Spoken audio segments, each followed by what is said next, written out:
Muchas gracias, Diego Velar, por recibir Hablemos de otra cosa en tu casa. Y la primera pregunta es de cajón, ¿no? ¿Cómo estás llevando esta cuarentena? Mira, bien. Primero con la convicción de que la cuarentena es el gran instrumento. Aquí no hay terapia para este virus, no hay vacuna. Entonces, en la medida que le sacamos el cuerpo al virus, le sacamos clientes al virus, esto efectivamente lo está demostrando en la Argentina, al menos ralentiza esa terrible imagen de la llegada del pico y el momento más duro de la pandemia. ¿Con quién la pasás y cómo la pasás? Bueno, la paso con mi mujer, con Viviana, una extraordinaria compañera. Por suerte nos encuentra muy enamorados, así que eso ayuda enormemente a pasar la cuarentena. Y además el dato de ser lector y además escribir me ayuda muchísimo fuera de las horas que uno pasa desgraciadamente torturándose frente a la pantalla del televisor, viendo lo que ocurre en la Argentina y lo que ocurre en el resto del mundo, viviendo una suerte de película del terror que nunca hubiéramos imaginado poco tiempo atrás que nos podía pasar. Ahora olvidemos un rato del coronavirus y te pregunto, vos que fuiste embajador tiempo cumplido entre 2015 y 2019 en China, ¿qué sabías de China antes de ir allá? ¿Y qué revisaste viviendo allá? ¿Qué preconceptos tenías y removiste? ¿Y qué te trajiste de vuelta, ¿no? Quizás otros prejuicios, ¿no? Sí, yo primero te tengo que aclarar que cuando llegué tenía un proceso de 10 años anteriores a mi llegada de haber incorporado, metabolizado China. Yo tuve el extraordinario privilegio de haber sido 2 veces embajador en Estados Unidos, en la Unión Europea, en Brasil.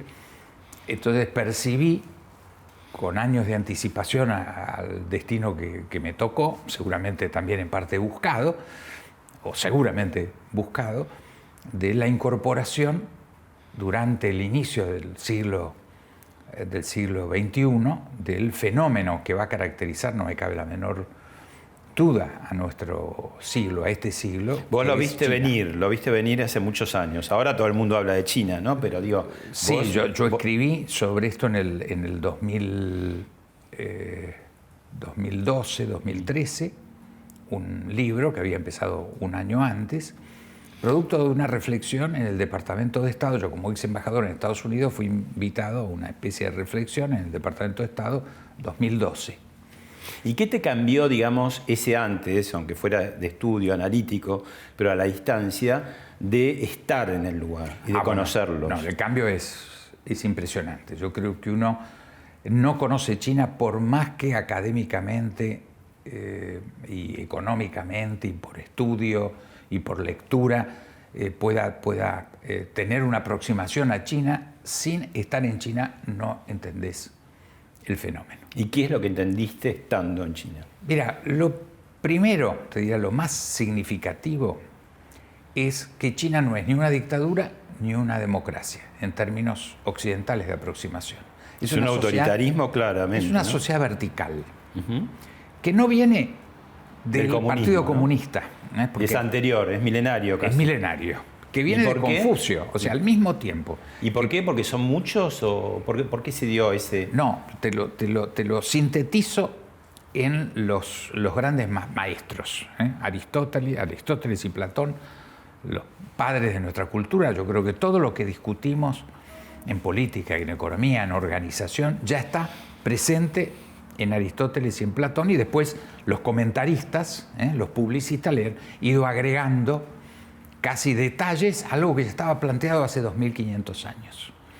Y había, sin lugar a duda, en el origen de nuestra civilización, el problema de cómo organizar la sociedad y, tal como muy claramente lo plantea Aristóteles, no caer ni en la deformación populista del manejo de los grandes números de la democracia, ni en la deformación elitista del manejo de una oligarquía que suplante a la gente. No me digas que fueron los inventores de la tercera posición. No, en el caso de China, cuando uno va a Confucio, que tiene más de lo que se llama 1000 analectas, que son proverbios cortos, muy sencillos, pero su línea central es el respeto a la autoridad. El respeto a la autoridad de los mayores, el respeto a la autoridad del emperador, del gobernador, del jefe de familia. Este es un principio que hace que las opciones, como en nuestra sociedad occidental es democracia o dictadura, en el caso chino es orden o caos. ¿Y por qué lo internalizan también los chinos de todas las épocas? Porque, digamos, esto que vos decís, este principio de autoridad, es el ideal que quieren imponer en todos lados, con democracia, con autoritarismo de todos los colores. ¿Por qué los latinos, por ejemplo, no tenemos, digamos, nos dicen eso, pero después no, nos zafamos? Bueno, lo que pasa es que en nuestro sistema, desde los padres fundadores de nuestra cultura, insisto, Aristóteles y Platón, inserta el cuestionamiento al poder. El debate, la polis, la asamblea, que originariamente, obviamente no podía tener, vamos, 2500 años atrás, no podía tener más de 5000 miembros que votaran, que para votar había que tener suficiente patrimonio para tener la propia armadura del eventual soldado, porque el ciudadano era ciudadano civil y militar. ¿Y en China no hay debate? No, el concepto de debate no existe porque ha sido suprimido, pero vuelvo a decir, no por un dato dictatorial tal como nosotros lo entendemos, sino esta cuestión del caos y el orden, que además... Igual en la traducción hacia Occidente es autoritario, digamos. No, puedo debatir. Desde nuestra concepción, sin lugar a duda. Ahora, los últimos 100 años, especialmente el periodo entre 1850 y 1950, es reconocido por los chinos como el periodo de las grandes humillaciones. Están las dos guerras del opio, la imposición de las potencias occidentales para que China se mantenga abierta al tráfico de opio que centralmente producían en India los ingleses y en Malasia los holandeses, con apoyo y participación de franceses, de norteamericanos.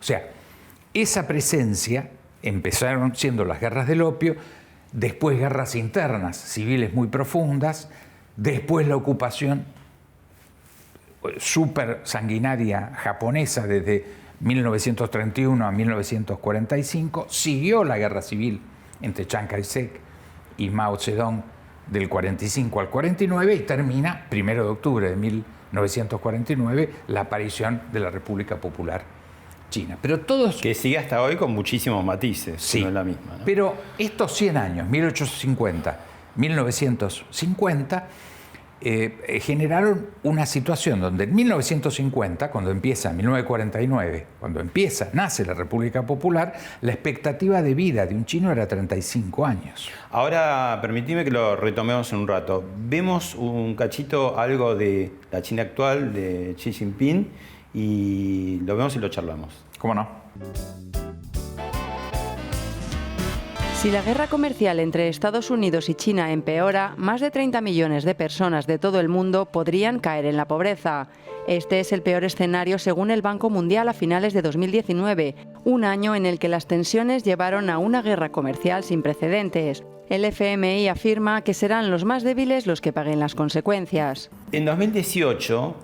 el contexto internacional estaba tomado por la guerra comercial Estados Unidos-China, que termina casi en la pipa de la paz, que no era la pipa de la paz, en el G20 en Buenos Aires, ¿no? Con los presidentes Trump. Ahí nace el G2, el que yo llamo G2, China y Estados Unidos en la cúspide de la pirámide. Y 2019 fueron y vinieron, pero no fue tan terrible, ¿no? Y de pronto aparece el coronavirus y los pone patas arriba a los dos, ¿no? Sí, yo diría que primero yo creo que el título Guerra Comercial es muy periodística, porque la realidad, China y Estados Unidos son la más grande sociedad construida en la historia de la humanidad entre dos países. O sea, los intereses están tan imbricados, tan entrecruzados. 40% de las reservas del Banco Central chino son bonos del Tesoro de Norteamérica. Esto que comienza con Nixon en los 70. Exacto, ahí empieza la habilidad de Mao Zedong. La estrategia del ping-pong. Claro, ¿no? de canjear lo que el propio Mao, muy bien relatado por Henry Kissinger en su libro de memoria On China, no, el China, especializado en China, que todo el mundo le atribuye a Kissinger haber sido el que armó la reconciliación, y Kissinger con enorme honestidad intelectual dice, no, yo fui el mensajero, el mensaje fue de Mao hacia Estados Unidos, que prefería el enemigo lejano, que era Estados Unidos, sino el enemigo cercano, que ya era Rusia. Y le pasó la factura a Rusia al hacerle perder a la Unión Soviética, todavía existente en 1972, el efecto de haber ganado Vietnam, porque Vietnam fue una batalla de los vietnamitas con los americanos con apoyo centralmente soviético, no chino. Nosotros asociamos como si hubiera tenido China un gran rol, fue la Unión Soviética la que le dio el respaldo central.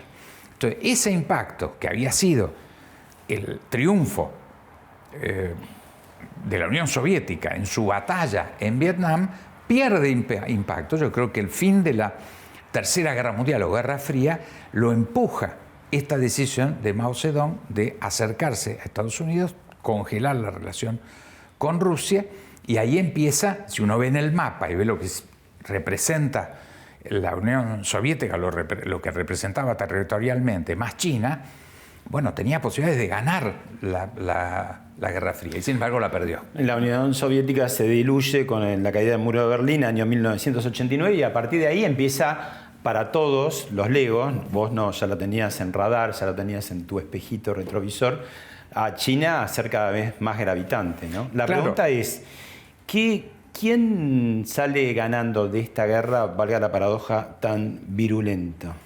Bueno, vuelvo al punto de cuestionar el concepto de guerra para plantear que es una asociación de amor y odio. No, pero yo ahora ya te digo, te traslado a la guerra virulenta la del virus. O sea, ¿quién gana esta guerra, no? Bueno, si es que alguien puede ganarlo.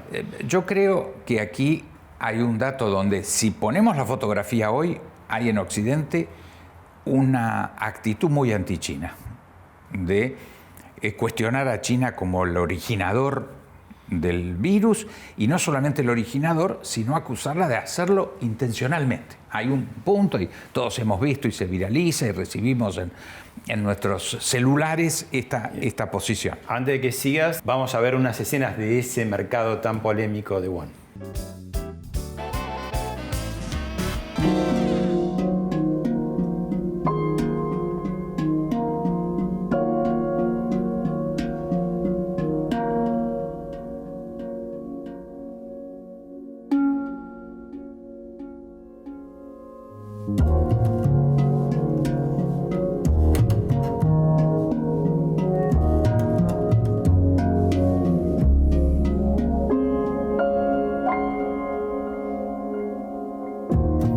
¿Por qué comen lo que comen?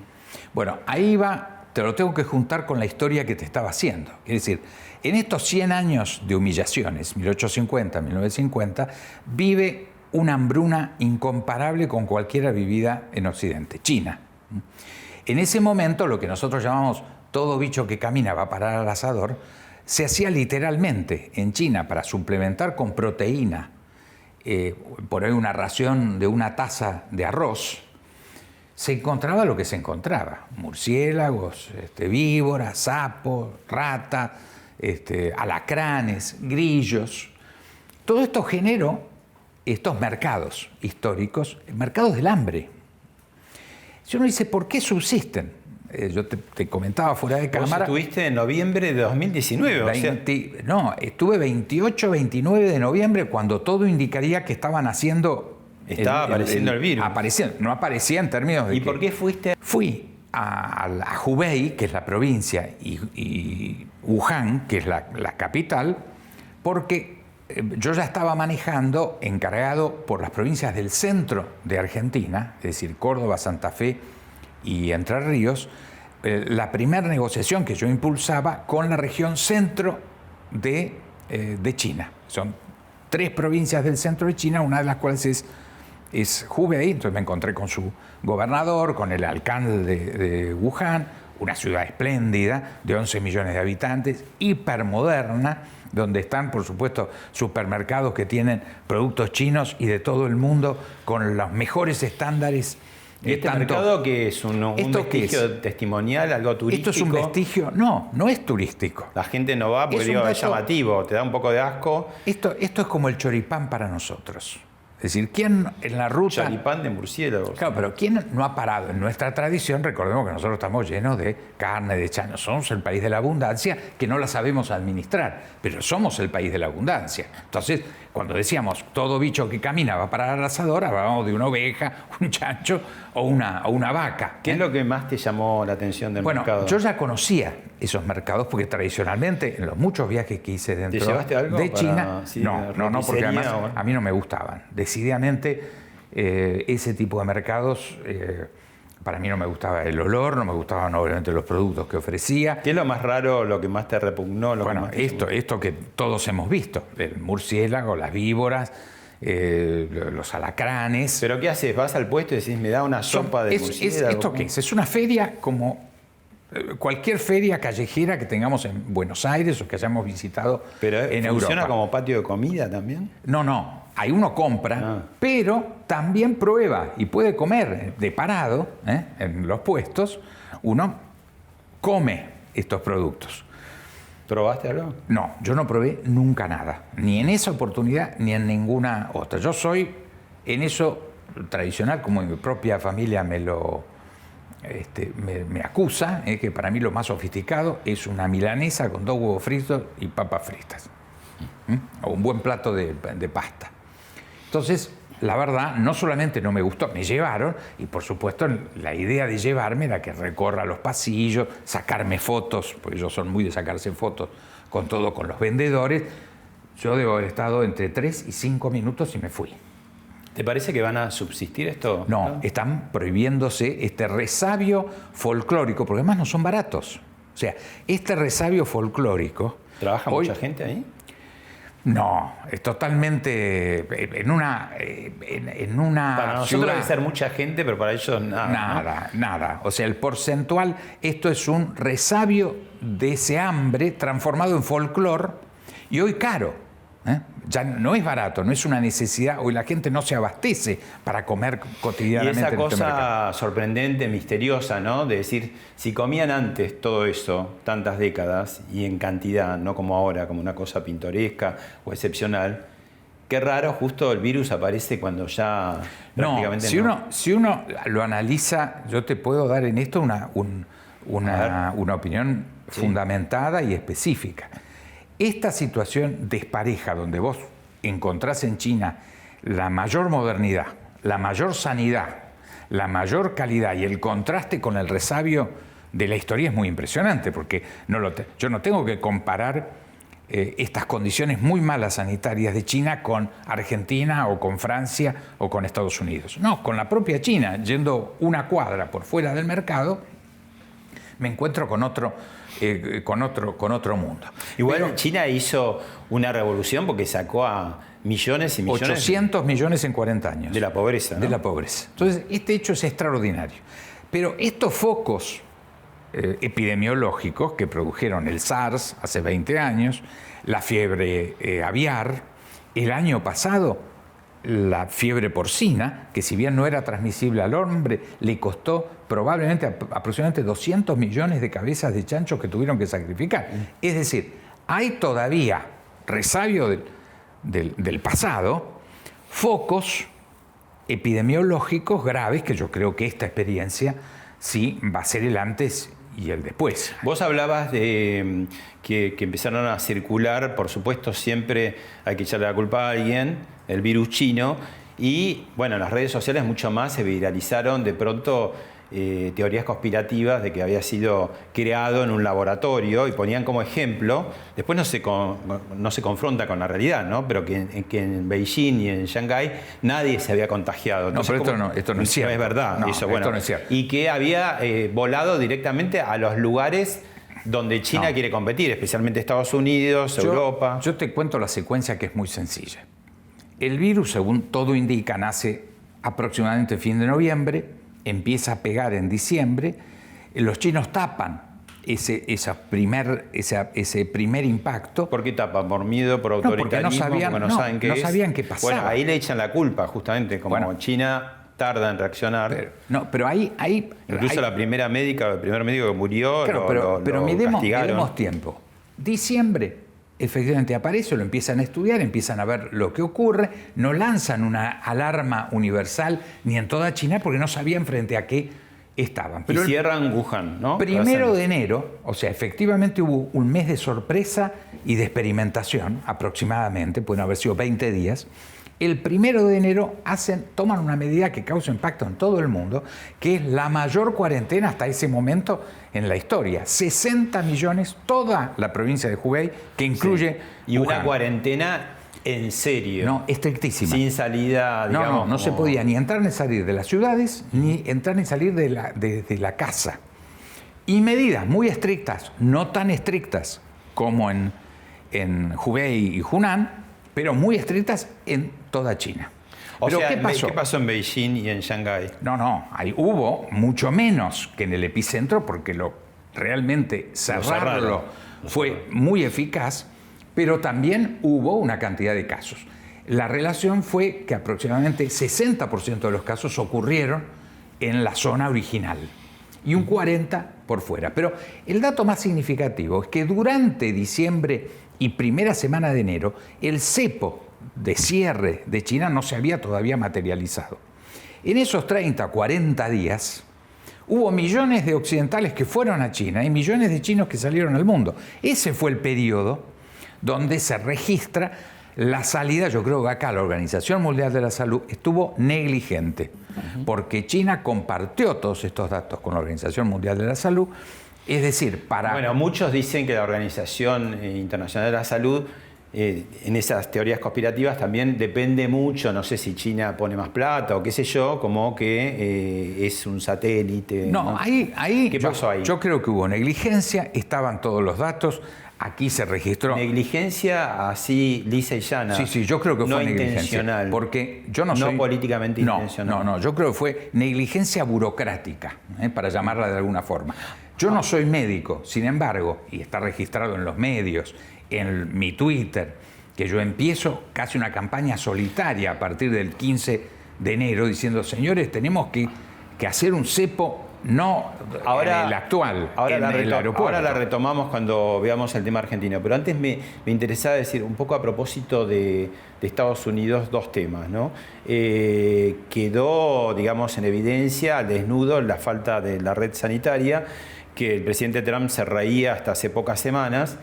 Y bueno, además esta ausencia de liderazgo que Estados Unidos renuncia a tener sobre Occidente, porque digamos ahora lo que se nota es como una orfandad, no hay grandes líderes en Europa, pero el de Estados Unidos no existe, está para adentro, ¿no? Bueno, esto ya venía ocurriendo. Claro, pero ahora es más evidente. Claro. ¿Qué es lo que va a suceder? ¿Qué nos da esto a futuro, digamos? Después sabemos que hay cuestiones imprevisibles que van a ir cambiando, pero en tu mirada diplomática, con el tablero sobre la mesa, ¿qué va a pasar con Estados Unidos? Yo creo que es muy imprevisible en muchos aspectos lo que va a ocurrir. Yo creo que físicamente en julio de este año vamos a recuperar la normalidad. ¿Qué llamo recuperar la normalidad? El mundo va a empezar a funcionar. Van a funcionar los aviones como los conocimos hasta hace un mes. Va a empezar de nuevo el turismo. Eso la gente, a escala mundial, decís. A escala mundial. Va a haber muchos heridos y contusos. No, por eso. Se van a ver enterrados los muertos con todo el dolor de esta pandemia, pero vamos a recuperar en términos históricos muy rápidamente la normalidad física. Esa es mi impresión.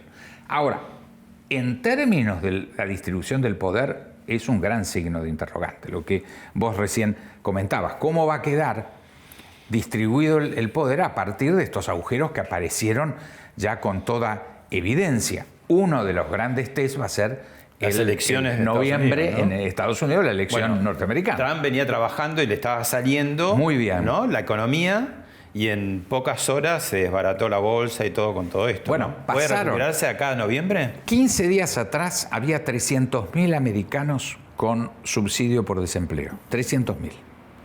En los últimos 15 días hay 11 millones. ¿Puede recuperarse hasta noviembre? Esto es lo que...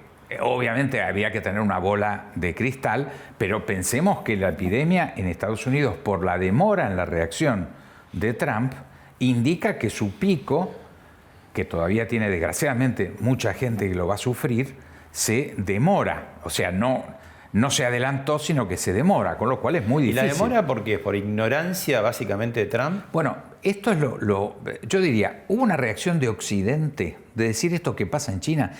De los chinos. Miremos los medios argentinos durante enero. Medio noticiero mostraba lo que pasaba en China. En China, como una curiosidad lejana. Pero la gente lo veía lejano, exótico, y en última instancia le ocurre a los chinos. Nos lavamos las manos, ahora en términos epidemiológicos. Pero no entendimos que pandemia nos iba a llegar a todos y por lo tanto había que aprender y había que tomar las medidas. Pero en Occidente ocurrió esta idea de China lejana. ¿Cuándo reaccionamos en Occidente? Italia. Porque ¿quién no considera Italia su propia casa? Y la foto de los ataúdes todos los días, cuando más, los camiones llenos. Claro, cuando estalla Italia, ahí tomamos conciencia. Pero hubo distintas tomas de conciencia. La Argentina... Te saco un minuto de la Argentina con coronavirus para preguntarte, te vuelvo al principio. ¿Cómo viene en los últimos años la relación China-Argentina? ¿Qué se avanzó en estos 4 años que pasaron? ¿Qué puede esperarse? Porque en un momento uno pensaba, bueno, cuando era presidenta Cristina Kirchner, estaban poniendo las bases en el sur, aparentemente Mauricio Macri se iba a alejar, y no. Y esas relaciones siguieron, ¿no? Yo siempre describí nuestra relación importante con China como un periodo de 15 años, que se lanza en el 2004 con mucha fuerza, con presidencia Néstor Kirchner. Ahí empieza un proceso que coincide con la gran ocupación universal del espacio chino. No fue solamente Néstor Kirchner. Pero si hacemos la historia de las relaciones diplomáticas, vamos a ir de 1972, cuando formalmente reconocimos a la República Popular China, hasta el 2004. Y 2004 hasta ahora. Es decir, hay 15 años de gran continuidad en ascenso. ¿Hay política de Estado con la relación Argentina-China? Sí, yo creo que se fue armando una política de Estado que incluyó que en los números del 2019 superara como cliente de Argentina China a la propia Brasil, como nuestro primer mercado, como nuestro primer banquero. El 40% de las reservas argentinas están en renminbis o yuanes chinos por un swap que se negoció, un crédito directo. Los famosos swap. Exacto, entre el Banco Central chino y el Banco Central argentino. Bueno, más las inversiones. Muchos también lo veían como que está poniendo las banderitas en América Latina, China, y Estados Unidos lo ve también con cierta inquietud, ¿no? Bueno, hay un dato que es así. Hoy 130 países del mundo tienen a China como su primer socio comercial, y esto incluye a Brasil, a Uruguay, a Chile, a Perú, a Ecuador. Es decir, hay una movida en todo el mundo. Ahora, los primeros Esto indicaba, porque digo, todo hay que revisar con el coronavirus, hay que revisar todos los papeles de vuelta, ¿no?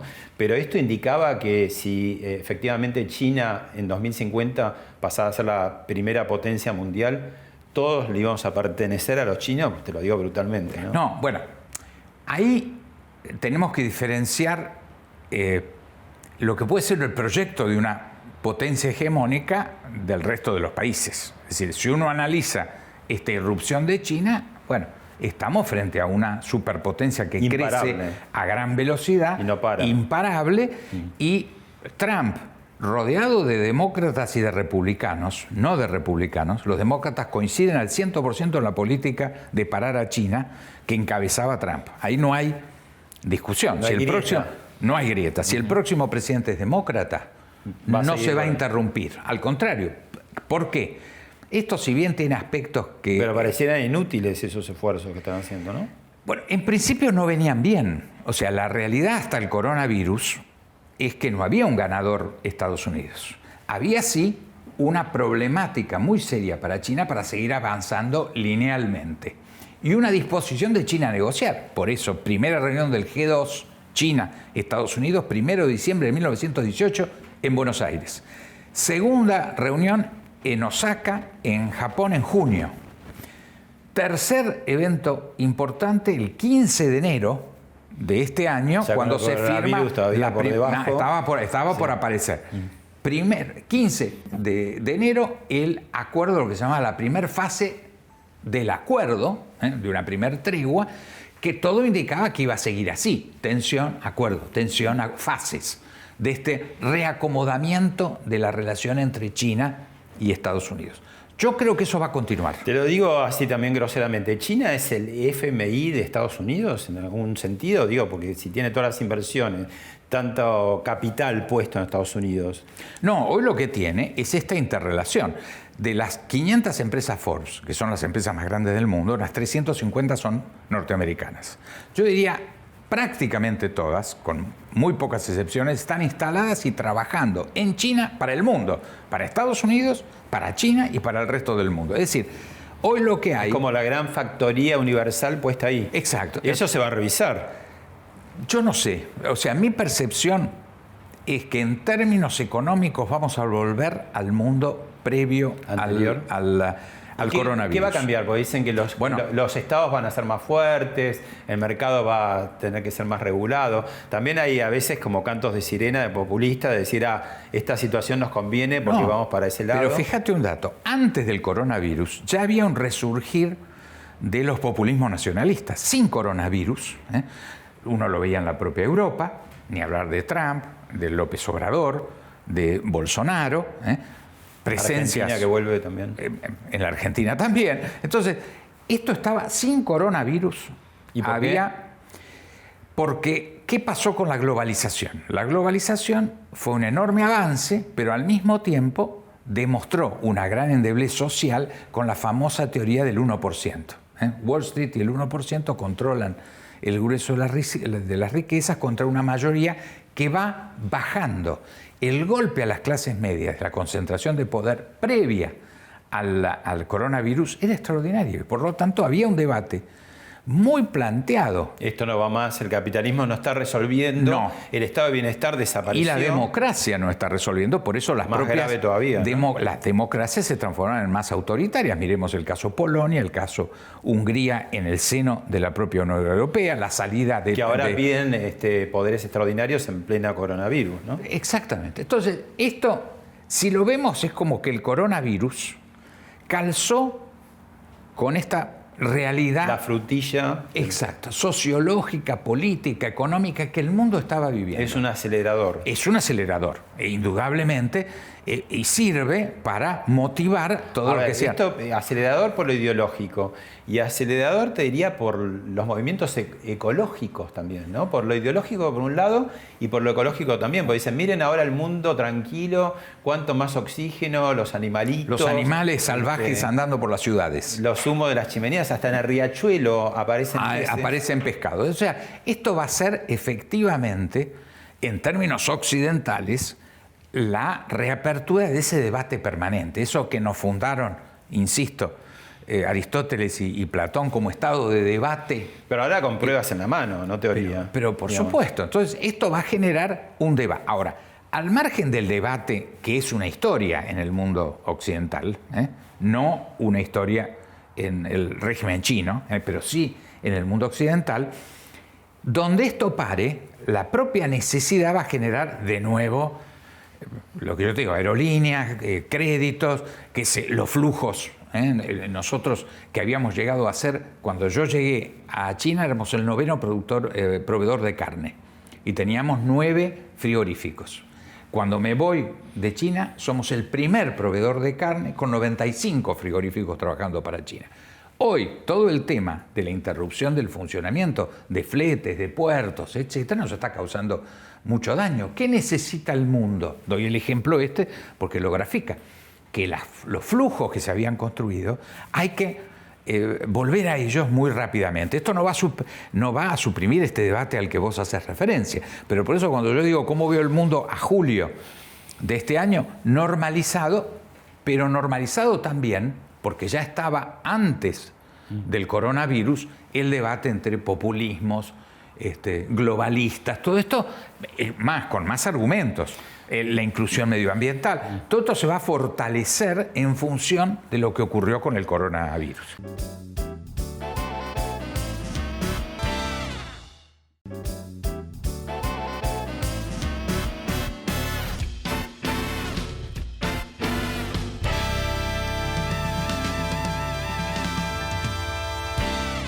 Te invito a ver y a escuchar a Alejandro Katz, que estuvo hace poco en Hablemos de Otra Cosa, donde habla de esta nueva situación para el gobierno argentino, ¿no?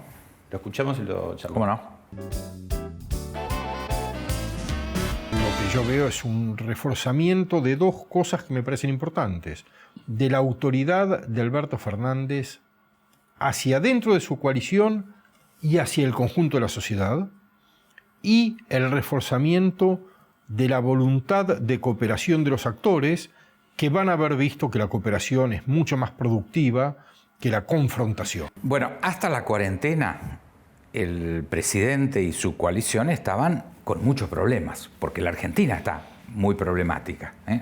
Recesión, inflación, estar al borde del default, era lo que estaba en los diarios, la situación a enfrentar, más puja de poder en su propia coalición. Desde la cuarentena esto cambia abruptamente. Sube, las encuestas hablan de 70, 75, hasta 77% de aprobación. Que bajó un poquito con el tema de los jubilados en la calle. Exacto, pero hubo un respaldo muy importante que implica una gran aceptación y comprensión de la necesidad de la cuarentena. Es decir, el presidente hizo dos ejercicios importantes, que fue el acto de autoridad y representar que ese acto de autoridad era compartido por la gente. Pero ¿qué pasa? Y te invito a ver otro video cuando el presidente dice cosas como esta. Yo siempre digo que Hugo a esta altura, Hugo y Pablo, sepan, tienen un padre que es un dirigente gremial ejemplar. Eso es un dirigente gremial. Los empresarios no lo quieren porque cuida a los suyos. Eso es un dirigente gremial. No podemos, en semejante crisis, desamparar a alguien dejándolo sin trabajo. Y vuelvo a repetir, acá de lo que se trata para muchos de esos empresarios es de ganar menos, no de perder. Bueno, muchachos, les tocó la hora de ganar menos. Y así lo voy a hacer respetar. Bueno, yo creo que ahí el presidente se equivoca. O sea, esto es un proceso dinámico, que tiene avances, tiene retrocesos. El presidente se está poniendo el traje de líder de la sociedad que no tenía. Tenía este dato de un mandato a través de la expresidenta. Esta situación lo sorprende a él mismo y lo ejerce a veces extraordinariamente bien, a mi juicio, y tiene claroscuros. Esto es un dato dinámico. Los claroscuros serían que él tiene un buen tono y es un buen orador también, y llega a otros sectores de la sociedad. De hecho, sectores que no lo votaron lo miraron con cierta simpatía. Bueno, la necesidad también de encolumnarse detrás de un líder en situaciones así, ¿no? Ahora, también tiene cierta tendencia a que se le salga a la cadena. Bueno, ¿qué es lo que pasa? ¿Y qué pasa, por ejemplo, jubilados en la calle, sobreprecios, aunque también pudo rápidamente no, yo creo que esto es un colador. Ejercer ahí un control, ¿no? Yo creo que el sistema político y económico es un colador lleno de agujeros. Y esto hay que entenderlo. Y esto no es culpa de este gobierno, sino de esto es, y además la fragilidad de la sociedad argentina, que no la inventó el coronavirus desde ya. Ahora, ¿qué ocurre de golpe? Que es quizás el elemento que a mi juicio el presidente tiene que neutralizar desde él. Desaparece todo. Desaparece Macri y Cristina, desaparece la justicia, desaparece el Congreso, casi desaparecen los gobernadores. Y por arte de magia hay una suerte de concentración de poder fáctica, no es un golpe de Estado, por supuesto, DNUs, decreto de necesidad de urgencia, no funciona el Congreso, le dan un enorme poder. El poder concentrado es un compañero de ruta peligroso. Pero ahí él hace una cosa buena y diferente de lo que quizás hubiera hecho Cristina Kirchner. Bueno, tuvimos 8 años para verla en situaciones límite, ¿no? Pero digo, él lo primero que hace frente a esa concentración grande de poder es rodearse de variados socios, incluso opositores, como el jefe de la ciudad de Buenos Aires, el gobernador de Jujuy. Un poco vuelve al esquema que él quería al principio, ¿no? Recostarse o respaldarse en los gobernadores. Bueno, pero este producto son 5 minutos de comunicación pública. Uno puede decir, hago un teatro de esto o lo lleno de contenido. A mi juicio lo tiene que llenar de contenido. Tiene que convocar al Congreso, el Congreso tiene que sesionar y si es necesario presencialmente. Porque la verdad, si médicos, enfermeras, enfermeros, repartidores de productos, alimentos, callejeros, barrenderos, cajeros, periodistas, enfrentan cotidianamente ese riesgo, ¿cómo puede ser que los representantes del pueblo, un dato curioso, en los 2 o 3 decretos que ha habido, exceptuando actividades, no está la actividad política, no está la actividad. Hoy un diputado o un senador no puede salir de su casa. Entonces, no es esencial, es una paradoja, ¿no? Bueno, pero es esencial. Entonces, claro, yo creo que el presidente tiene que redescubrir que en el sistema él necesita la justicia funcionando, el Congreso funcionando, los representantes con la gente, no solamente en el Congreso, tienen que estar en sus distritos, tienen que estar ayudando a los médicos y enfermeras en la primera línea. ¿Es un riesgo? Sí, pero ahora, es el que tienen que enfrentar. Hay una cosa que sucede muy contradictoria con Cristina Kirchner, ¿no? Que en esta crisis no ha aparecido un poco porque viajó, paradójicamente, en el peor momento y volvió en el peor momento, además acompañada de su hija. Y, digamos, cuando ella habla y toma actitudes, es muy criticada, ¿no? Pero cuando no está, es como que se la llama. Es decir, ¿cómo puede ser que en esta situación Cristina Kirchner, con su importancia institucional, no tenga nada que decir? ¿Qué hacemos? ¿Tiene que hablar? ¿No tiene que hablar? Esto es cierta paranoia, cierta esquizofrenia argentina. Si está, porque está; si no está, porque no está. Es como con Estados Unidos. Si nos apoya... es imperialismo. No, lo que digo que es la visión que tienen muchos argentinos de Estados Unidos. Que si nos apoya, es imperialista. Y si no nos da bola, es que no nos da bola.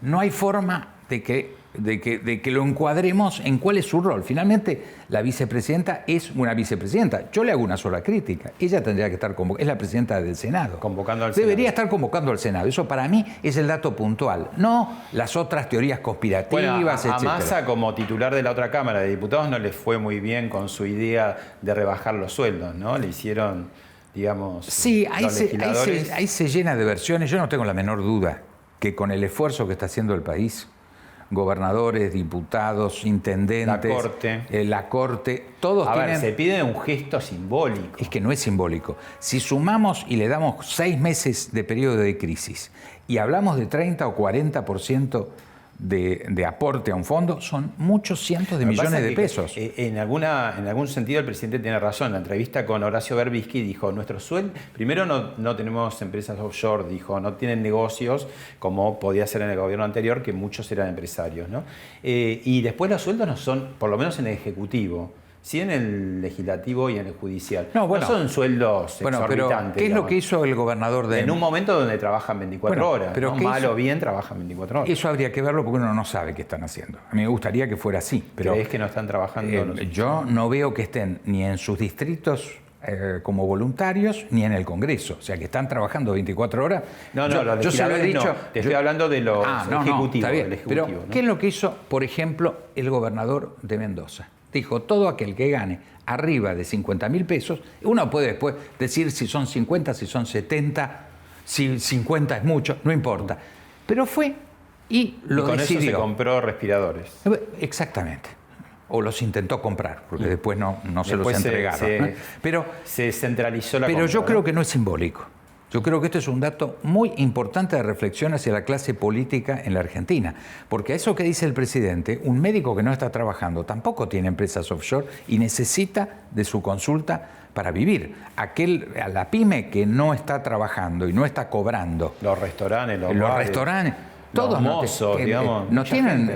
tienen cuentas secretas, los que ni ganan offshore. El peso día a día en la calle. Ese esfuerzo terrible que está haciendo la ciudadanía y que está acompañando al presidente, la clase política no puede ser insensible. Gesto, ¿no? Ya sería bueno que fuera simbólico, pero esto no es simbólico. Insisto, cientos de millones de pesos es muchas necesidades. Hoy el propio Estado reconoce que no tiene plata para hacer barbijos. Tenemos toda la industria textil parada. Deberíamos poder hacer millones de barbijos. Estamos por llegar al ridículo de hacer obligatoria el uso casero de un barbijo. O sea, yo tengo que hacerme un barbijo con un pantalón, una servilleta, una toalla, un pañuelo, y es obligatorio. Yo no digo que me lo tenga que regalar el Estado, porque hay muchas cosas que son obligatorias y que no se regalan, pero debería haber un suministro a un precio, por supuesto, especial, con distribución masiva. Diego, vos decías hace un rato que ya en enero vos estabas alertando, porque claro, lo que la gente no sabe mucho es que acá han sucedido dos cosas, ¿no? Si bien el gobierno finalmente reacciona a tiempo, lo que no está tan en evidencia son dos temas que vos sí los trataste. Uno, que tenemos una comunidad china en la Argentina de 200.000, más o menos. Sí, aproximadamente. Y dos, que coincidía con el Año Nuevo chino y entonces había mucho intercambio de esa comunidad. Los cruceros a la Antártida. Y los cruceros a la Antártida, ¿no? Todo eso no se vio, pasó bajo el radar. Ahora vos en enero empezaste a llamar a gente del gobierno. A mí me pasó exactamente una situación. Yo viví 2 meses con muchísima angustia personal. ¿Por qué? ¿Por qué? Porque estaba consciente, porque cuando uno vive 4 años en un lugar, aunque se vaya físicamente, cotidianamente mantenés vínculo con ex colegas, amigos, en una que todavía no te fuiste físicamente, pero tu alma quedó, y yo tuve 4 años muy intensos. Entonces, ¿qué me pasaba en enero?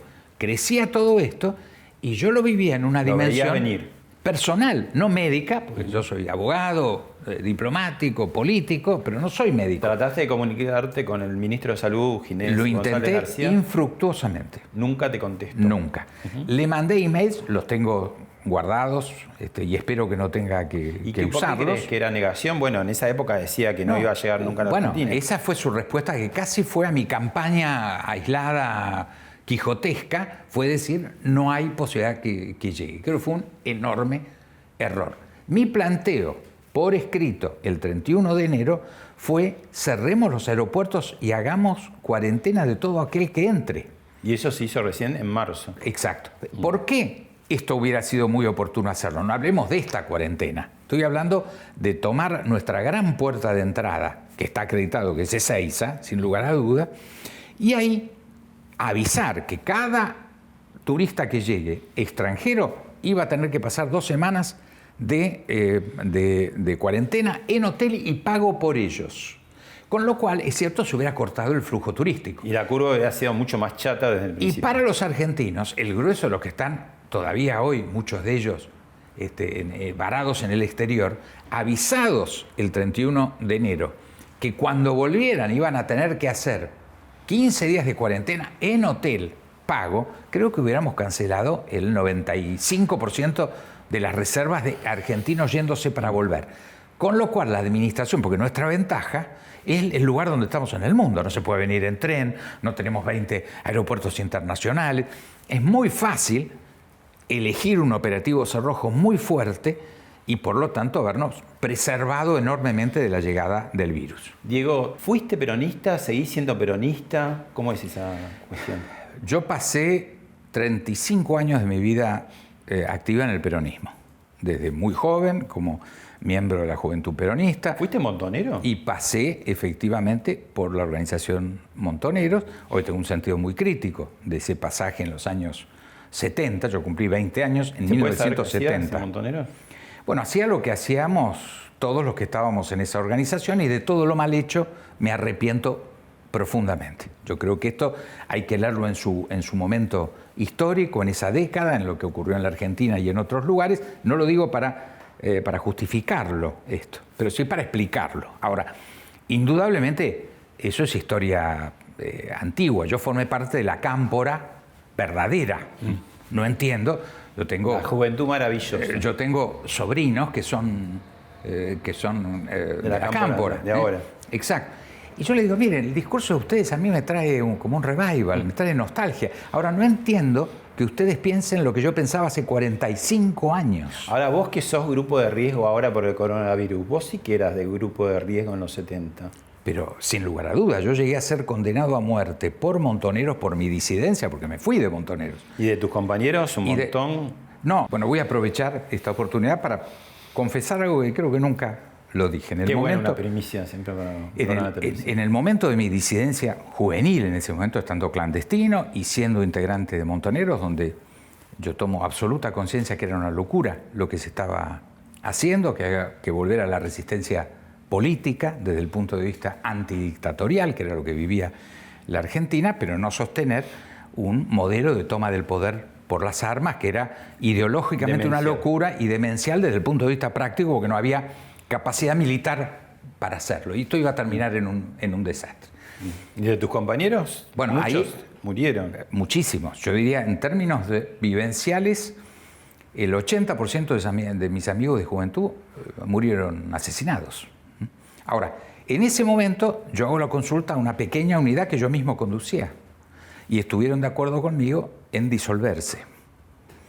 Yo ahí pasé a ser un traidor y por lo tanto un condenado a muerte por Montoneros, mientras al mismo tiempo estaba condenado a muerte por las Fuerzas Armadas, por la dictadura. O sea que realmente lo pasé muy mal. ¿Y seguís siendo peronista? No, mi conclusión, cuando ocurre la crisis del 2000... Que todos somos peronistas. En el sí, fondo. yo digo que yo tengo una fragua peronista incuestionable, porque quien pasa 35 años de vivencia muy intensa, como diplomático, como político, hasta como guerrillero, en una fuerza política, a uno se le pegan tics, sentido del humor, forma de ver las cosas. Yo formo parte de una subcultura pero debe ser peronista. Muy incómodo ahora, ¿no? Pero en el 2001, con la crisis, yo ahí viví lo que sentí profundamente como el agotamiento del peronismo. Muy seriamente. Por supuesto, yo no podía decidir la desaparición del peronismo individualmente, pero podía irme. Sin embargo, no encontró nada que lo reemplace realmente, ¿no? Bueno, pero este es el error del resto de la sociedad. Yo participé casi desde el inicio de PRO, ¿no? Y fui secretario de Relaciones Internacionales del PRO durante 8 años antes de ser embajador en China. Sos el adelantado de Pichetto, el peronista que llegó antes al PRO. Claro, yo recuerdo, y soy muy amigo de Miguel Ángel Pichetto, creo que es un cuadro político de enorme trascendencia que fue impresionantemente útil para la gobernabilidad de los 4 años del propio Macri, porque tenía una conciencia de lo delicado de la situación que atravesaba el país, de lo profundo de la grieta. Yo creo que estamos con alguien que tiene presente y tiene futuro en el sistema político. Te hago la última. ¿Salimos de esto? Sí, yo estoy seguro. Argentina es una gran nación. Tenemos efectivamente los fundamentos de algo que nunca hemos podido. Somos una nación inconclusa, con unas bases extraordinarias históricas, con personajes de nuestra historia riquísimos, con expresiones de generosidad y de esfuerzo colectivo extraordinarios y pruebas a lo que la Argentina ha estado sometida. Yo no tengo la menor duda que vamos a salir de esta y de otras. Ahora, el gran desafío es, ¿la Argentina va a ser, como muchas veces yo digo, una gran nación para la generación de los nietos de mis nietos o lo vamos a hacer antes? Yo espero que lo hagamos antes.